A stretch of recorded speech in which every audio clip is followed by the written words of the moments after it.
This here is an IBM SurePOS 4900-785 that I just got. And the reason I just got this is because my 4900-C, I think it's a C85. Here, this I fried the motherboard on accidentally. So I bought this one to basically swap the boards over. I was hoping that maybe it was just the power supply. But I tried that and that didn't work. Obviously when I bought this, I had all the parts to test everything to see what exactly was wrong with clearly the motherboard. As I've swapped everything around, processor and all that, and no luck. So what I want to do today is I'll just show you. This is the it's one of these models. In my opinion, that is the ugliest of all the SurePOS models. I absolutely hate that design, which is part of the reason why I bought this one. That and that it was cheap was that I don't have room for it, so I'm basically just gonna take everything out of it and scrap the rest of it. So I bought the ugly one, so I was buying something I know I would not want to keep. And this is the front panel for my other one. So this personally, I much prefer this design for the narrow units. So I could just swap these, I mean, that would make more sense since this has the proper tag on it. But I kind of want to keep this as original as possible. So this also did not come with hard drive caddies. And so it is missing all the hard drive cables and stuff. But I have all that. I already took the door off it. They're pretty simple to remove, actually. I'll just show you that. It's just this little pin. You pop it out and then it comes off. So I figured I'd try to, if I have time. I might not, so this might not get uploaded. But I'm going to try to film taking everything out of this system. And then I will do that, the rest of it off camera. So, but quickly, I'm going to just show what this does. So let me just put the phone down here quick. And I will get a power cable in this. Next, hopefully.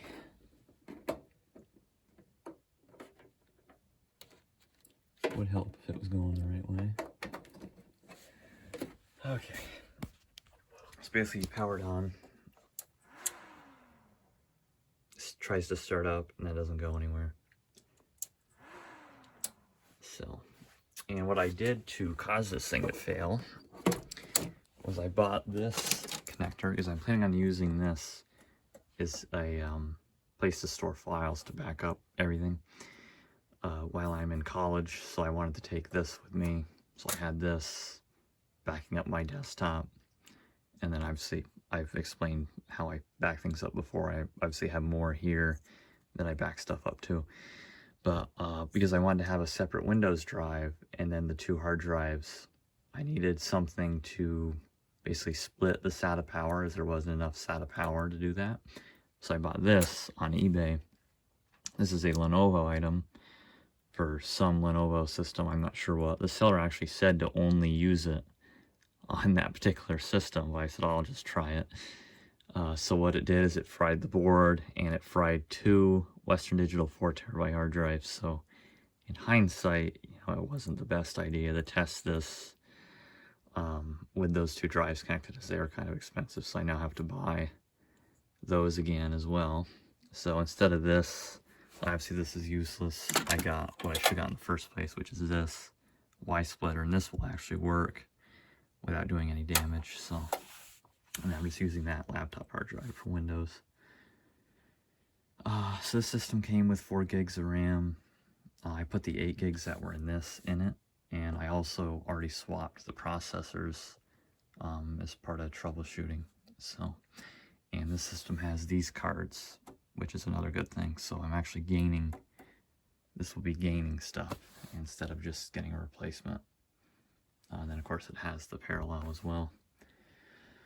So I guess I'll get to the teardown. So I'm going to set my phone. This is basically how I'm going to do this.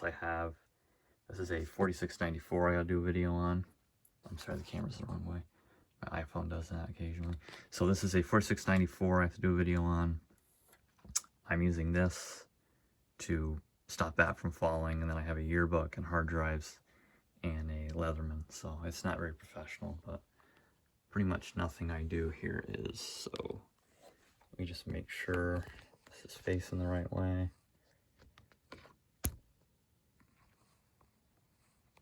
Okay, so I'll be able to get some of it, at least the beginning parts of the teardown in screen. I might not upload this, I'm not real sure. So there's just these two clips here that hold this in, like that. It comes out. The RAM I will leave in, obviously. These just pull out. They do have a little clip on them. So I will take them out. Then you have these 4 pins. So all of the drives are all powered off of the motherboard, like on a lot of newer systems, versus being powered off the power supply directly. So with those out, I guess I can move on to these cards. I actually did not look to see how these are taken out. Let me look at this other system. Like I said, it's going to be real unprofessional, like usual. I probably should have checked this beforehand, so I actually know what to do. But I guess I get to learn as I go. Okay, so it looks like that bends down and swivels out. And then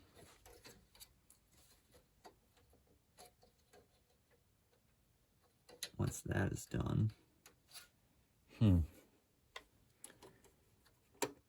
okay, so they just sort of, you probably have to pull out.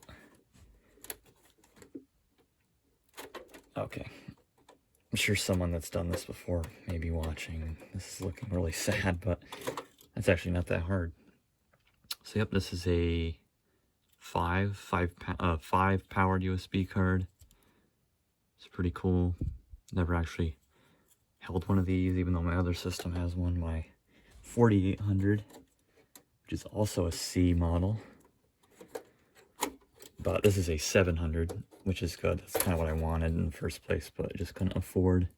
And this has the older, I forgot what the name is for them, and then more powered USB as well. Okay, so with that out, I want to move to the card here. So let's just get this. There's a little screw down here. I'm going to take that out.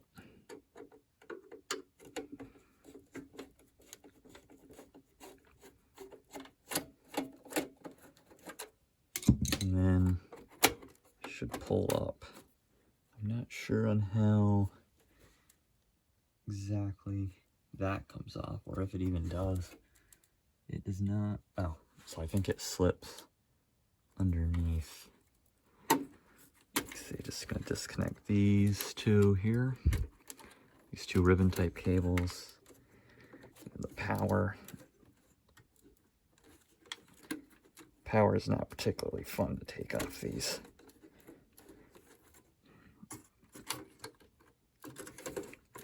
There.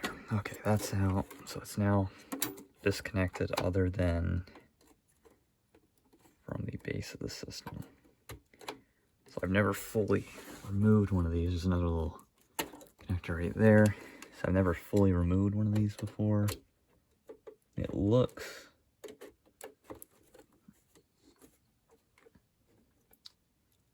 I would think this would come out, but let me just look on this other system.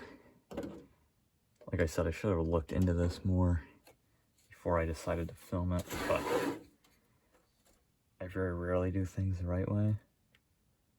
It looks like it should slide out from underneath right here, but it's kind of hard to do if that is the way it's supposed to be done with it still in the system. Now the good thing is I don't care about this chassis. I just care about the motherboard and the card. So I might actually have to unscrew that, because there's these screws that go in it. It's kind of weird if that doesn't come out, because that just really doesn't make that much sense on IBM's part, but so I'm just getting the one on the very end here.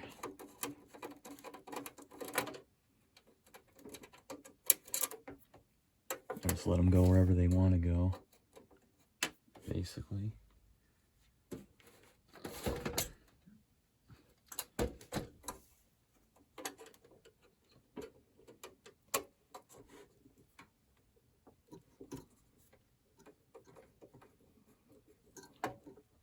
Guess it's good I started with this system, because like I said, I don't care about the chassis on it, so it doesn't matter all that much if something breaks, as long as it's not the motherboard.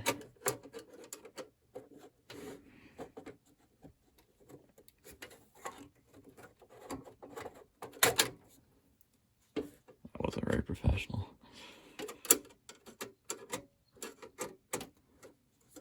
It's slipping quite a bit. It's because the case for it, the outer shell, is quite slippery, and that's what it is sitting on.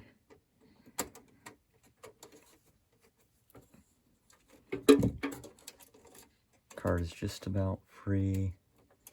Just trying to get that last screw out. It's not. There we go. So I think what I'm going to do is there.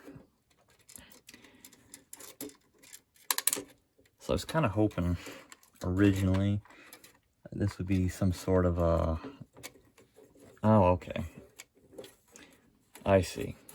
So that's my bad. So you're supposed to take this screw out, and this entire thing lifts out. So then there's one more screw right here. So what I was about to say was I was hoping this to be more of a guide on what to do, which I didn't think I was doing, but now I just showed you obviously what you were supposed to do in the first place and showed you my mistake. So the card is now free. I just gotta take that CMOS out of it, CMOS battery out of it. I'm not sure what that actually does for this particular. Obviously normally it would keep track of time, but I don't really think that card has that purpose. So yeah, then this, like I said, this whole thing came out. So although this is still useful, I'm just gonna get rid of it. Like I said, I don't really have space. I will take these out off camera. I will keep them, and I will label them as for a SurePOS system. Just so I know if I ever get one of these without them, I will keep them separate from the rest. So the power is right here. Obviously, we're going to take that out. There we go. And then we just have the front USB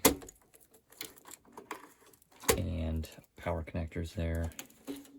Sort of pull this out of the way. So I think I will do the power supply next, because if I run out of time, I just won't do the motherboard, because that's, you know, relatively easy. Obviously, it's just the screws. So I'll flip that around. Hopefully it'll stay there. So there's these two screws here. I'm not actually... This might be kind of difficult to get out.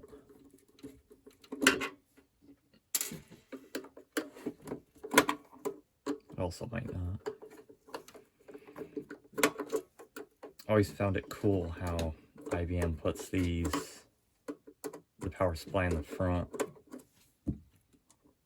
instead of in the back. On their newer systems, they don't do that anymore, I've noticed. But there's that.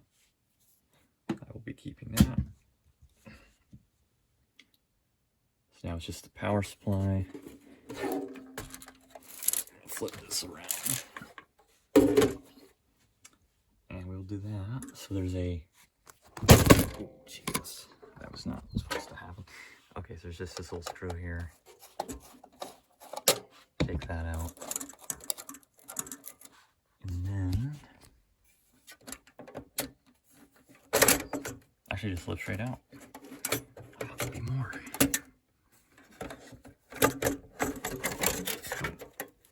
It does just lift right out. It's still connected right here. Sorry about that. I'm in a bit of a rush, as I said. But this is my only time to do this. So, figured if I'm doing it. So there's this one pulled right out. This one has 2 clips. So I'm just gonna try to, and there we go. All right, so I've run out of time, but I got that out. So on the motherboard itself, there is, I'll take these off as well. These probably just are held in by the little nubs here. Those are pretty simple. And looks like there's 3 screws here, then there's one here, and one over in there, and additional one there. Actually, it looks like there's a spot for one there, possibly, and there isn't a screw there. So I wonder if this has been replaced before. There's one in the way back there. That's all I actually see. This actually has a Toshiba BIOS in it, on it, and it was manufactured when it should have had an IBM one, because that's what this one had, and this one was manufactured after this one. So I think it was updated, but it's possible this board is replaced. Maybe. I find it hard to believe one of these actually failed. From what I understand, they are quite reliable, and they seem to be built quite well. Like they use the more expensive capacitors and stuff. From what I understand, at least these are more than the other kind. And I've never really heard of one of these like failing, I guess. But yeah, so I'm not gonna do the motherboard. That's relatively simple. Looks like it'll just pop right out. Nothing special there. And I will do this other part myself off camera. Obviously, it's just repeating the same steps. So this might not be the best example of what to do, but it does show a few things, and might give somebody something to watch if they're bored. So I'll probably end up uploading it. But yeah, thanks for watching. So I actually forgot, the only other like special thing is the front ports here. So this one, it appears, obviously I'll be keeping these, so I'm not going to leave them on the chassis. It appears it's this screw here. Let me just break this. There we go. So I think it's just this one and then this one back here in the chassis. As you can see, there's really no more than these, so I think it should just slide out. If so, that's a really cool design. Not a surprise, obviously. IBM does great jobs on stuff like this. So take that out there, and yep, that's really cool. Wow. All right, so there's that as well. Like I said, I'll be keeping that. And the only other thing is this little board here, which I believe is also just 2 of these screws here, possibly one in the back.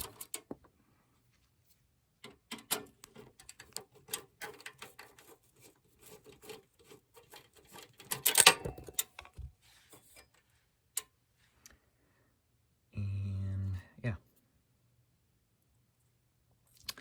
So that's them. Like I said, just the motherboard. I'm actually looking at it now, and it might be on a tray, because as you can see, there's this little, you know, like it's up, and there's this clip here, which I originally thought was something to do with the power supply, but it's not. Maybe it's not a tray. That might just be part of the design. Yeah, it's actually not a tray. So I'm not real sure what Oh, it is a tray. Oh my god. Okay, so you just unclip that and you pull it, and then the whole thing comes out. Let me just get those screws off this. Yeah, look at that.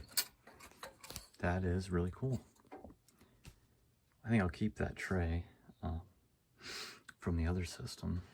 That's kind of it's an interesting thing. I did not know about these. Yeah, I'll keep that. You know, I just gotta take these off, but like I said, they're real easy to get off. All you have to do is undo the clips there, undo these. I'm gonna use my Leatherman probably for that. Oh yeah, that's this system torn down. The obviously the metal itself is just scrap. I can't recycle this kind of plastic ryliths. This will just go in the garbage. I'll probably try to get the IBM logo off there. Like, I'll just cut it out. Maybe. I'll at least give it an attempt. So, yep. And that'll save me some space. Just gotta take them out. And that leaves me with, I got these. Obviously, those are just parts. This.